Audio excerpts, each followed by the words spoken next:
Asetin tank sa isang welding shop sa Quezon City. Sumabog! Isa, patay. Ito, sugatan.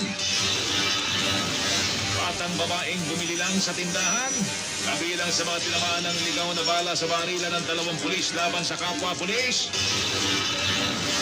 Koalisyon kontra pork barrel sa Cebu. Pumasa sa mungkahin ni dating Chief Justice Reynaldo Puno na People's Initiative para buwagin ang pork barrel. Higit 5 milyong pirma. Pagtutulong-tulungang kalapin ng iba't ibang grupo sa buong bansa. Dating Executive Secretary Eduardo Ermita na isa sa mga idinimanda ng plunder kaugnay sa umano'y Malampaya Fund Scam. Iginit na legal ang naging paggamit noon ng pondo para sa mga nasalanta ng bagyo.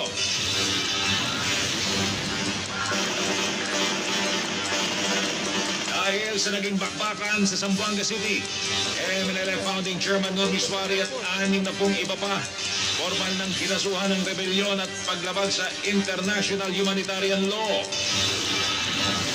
Presong umaawat lang, patay sa gulo sa New Bilibid Prison na nag-ugat lang daw sa away sa Caray Cruz.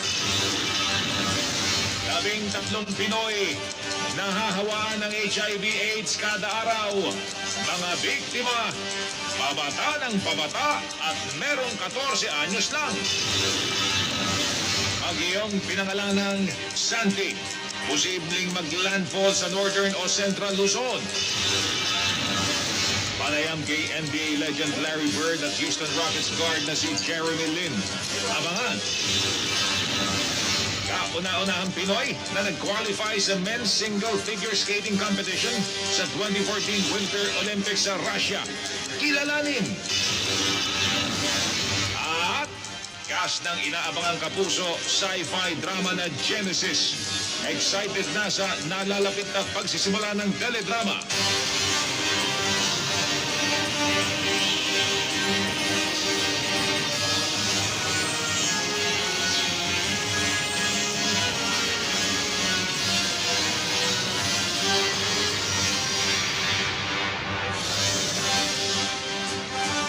Napapanood niyo po mga kapuso, isang bus na bumibiyahe sa bahagi ng EDSA at FB Harrison sa lungsod ng Pasay.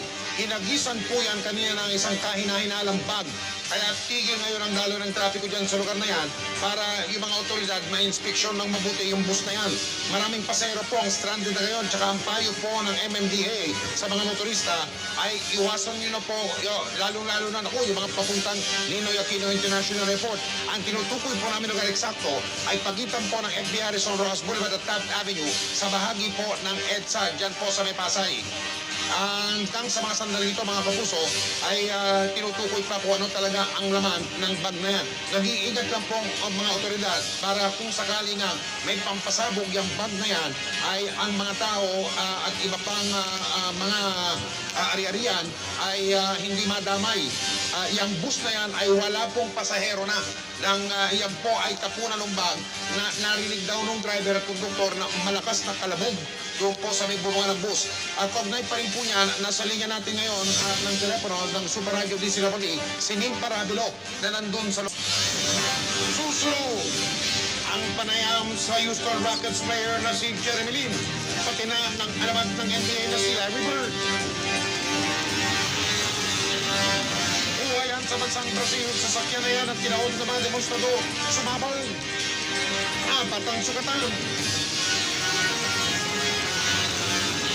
Sa May Bison, pinaralan sa Aliw Awards. Tututukan natin sa pagpapadura ng 24 oras.